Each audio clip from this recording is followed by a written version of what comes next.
So as I'm loading up my truck to get ready to go to a shoot, I realize my truck is out of gas. I have no idea how this happened, but it wouldn't start up.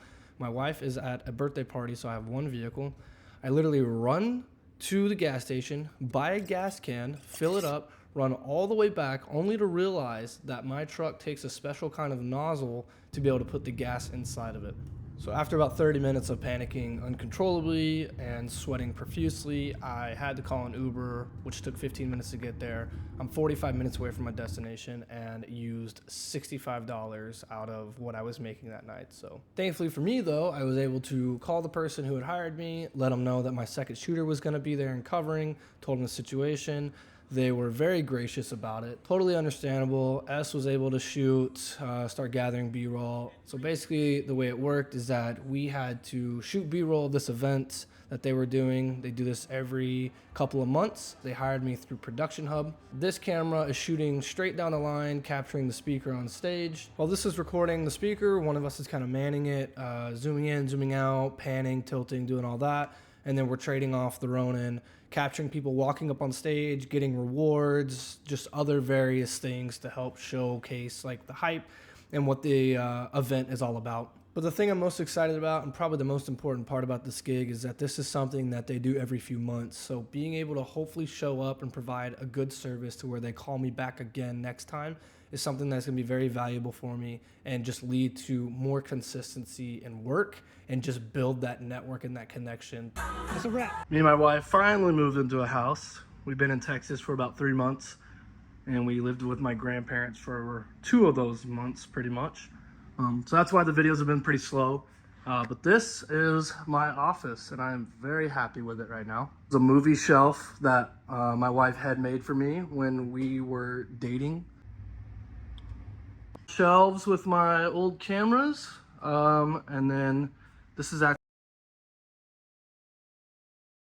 like the original one. It's a Canon Rebel T5i. Spent an entire paycheck, $900 on that, and that's what started my career pretty much.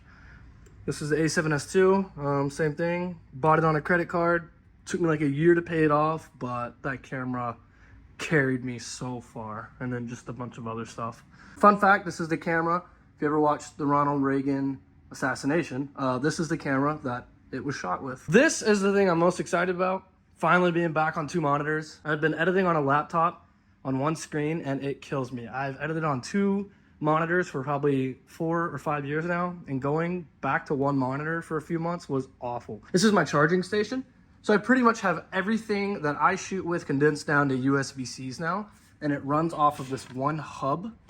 So this hub plugs into the wall, and then everything plugs into there via USB or USB-C, has fast charging, all that. So I could plug all my DTAP batteries, my Sony batteries, my iPad, my DJI mic kit, all of it, straight into that, and it just cuts down on a lot of the wiring. This is the first documentary I ever shot in esports. Went to Mexico City, just grabbed a bunch of stills from it, had it made into a poster. I love this. It's so iconic to me. Just such a cool memory, and I love that I have it on canvas now. So as far as freelancing goes, I have been pretty busy. I just went to Utah to shoot at the Salt Lake City Halo esports event. I didn't get paid for that. I went on my own dime. I used to work for the company that basically put that whole event on. I wanted to be a part of that.